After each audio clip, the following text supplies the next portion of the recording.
Radio Rahim with Daniel Dubois. Behind us, we can hear the stage being built for an incredible opportunity for you come Saturday night. I don't mean just in your career, but I mean on a stage at this magnitude with the WBC champion fighting just after you. You're the chief support. This is like a moment in your career where you have to know that glory is right around the corner. Yeah, for sure. This is it.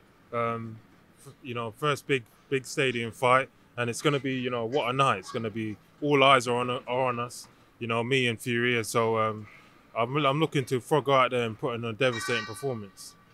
In this sport, a lot of people put so much importance on an undisputed or undefeated fighter, I should say.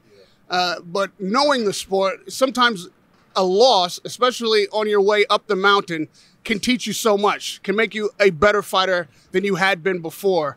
Have you experienced that, or would you agree that maybe that's something that has happened in your career? I'd say so. It's definitely not holding me back. It's, just pushed me forward, and that fight itself is, I think my stock has risen, and, lessons have been learned, and, I'm a man of the future now. I've put that in the past behind me, and I'm going out for, the main belts and to become a legit contender. This magnitude of this stage and the visibility of this fight is really your first opportunity since having lost to make a statement to the boxing world as a whole. And more people will see you fight tonight, maybe, or Saturday night, than have seen you in the past. What do you intend to do on Saturday night to establish who Daniel Dubois is in this heavyweight division? Of devastating performance, and I know I have to win in style, so it's all about, go out there and perform all the best. Everything I've got, just let it go. And everything I've been working on, it's built up in me. I'm like a tiger right now. I want to get out there and fight. Now, Tyson Fury, hasn't signed to fight Usyk.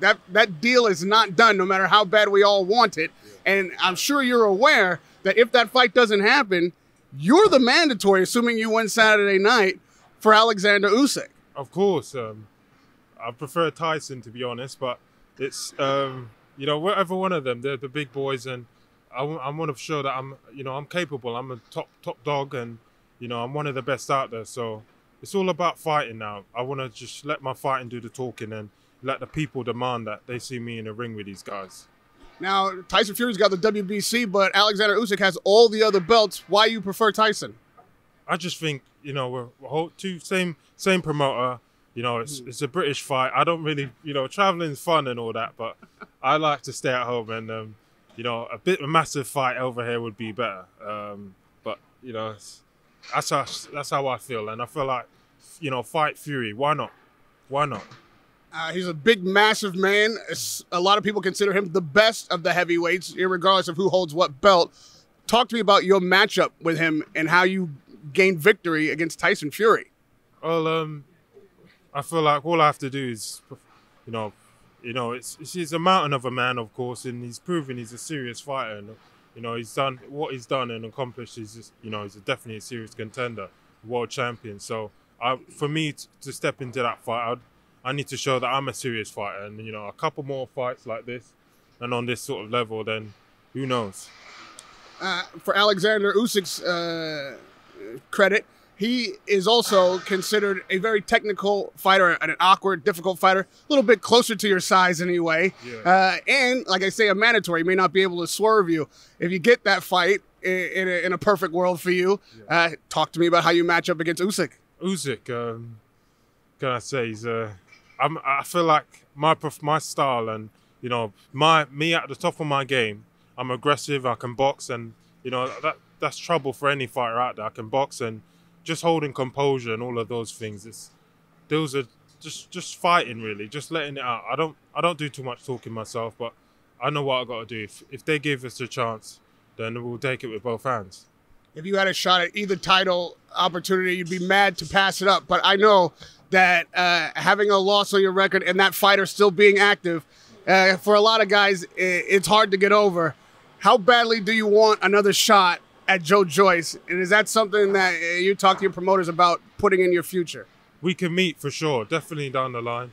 A world title, if we both have world titles by then, that'll be enormous, a proper fight, like it should have been the first time. I feel like you know, I was only 22, and you know, coming off, I never had loads of amateur experience, and you know, some of the little things like the know-how how to deal with him. But if you've seen the fighters he's fought since, he's bashed them all up. You know, he's really you know, done some real damage, and you know, he wasn't beating me like that. And I feel like, you know, given, you know, I've had some time to learn and all of that, and it'll be a different story now. Lastly, each of those fighters that we just discussed, most likely, money-wise, should be looking to face each other maybe once, at least, if not twice, possibly 3 times. So if they're busy and those titles are, you know, spoken for a year, you know that Anthony Joshua doesn't have an opponent yet. I know that you're countrymen, you've got a history as friends, but business is business. Can you see yourself stepping in the ring against Anthony Joshua, and what happens? For the right terms and all of that, everything, definitely. I feel like, you know, I would, you know, for next, yeah, definitely. I feel like I want to get, personally, I want to get more fights and maybe a bit more experience, you know, get, you know, I've been a bit inactive since I won the fight in America. So a few more fights, but I'll definitely take AJ and all of them on, all of them. Well, if you speak of America and speaking of all of them, a guy who's just made a comeback from losing to Fury twice in a row, but is definitely on the warpath, is Deontay Wilder. I know you don't like to travel, but would you step into the American pond and face maybe one of the biggest knockout artists of our era? Definitely. In this game, you got to aim for the top, and that's what I'm doing. I feel for the Joe Joyce fight, showed me where I'm at, and, you know, in a way, it just, you know, showed me that I've got to keep going. I've got to dig deeper and focus harder. So now I feel like I'm ready. I feel like I've had the acid test, and now it's time for the, you know, to get back in there and see what I'm made of and show that I'm what I'm made of. We stand in that ring that will be built behind us come the end of this interview on Saturday night. And assuming your hand gets raised, what is it that you want people to be saying and writing, and me saying to you about Daniel Dubois? That, you know, this guy is he's for real. He's no joke. He's a legit contender, and it's now time. I want the people to demand, you know, who they want me to fight next, because they, you know, they have the power to the people, and you know what they demand next will happen. So I'm just focused about, you know, really, you know, fighting on Saturdays, you know, messing him up. It's been a pleasure covering you on this journey. Good luck on Saturday night. I hope all of these things come your way that you desire. Radio Rahim with Daniel Dubois.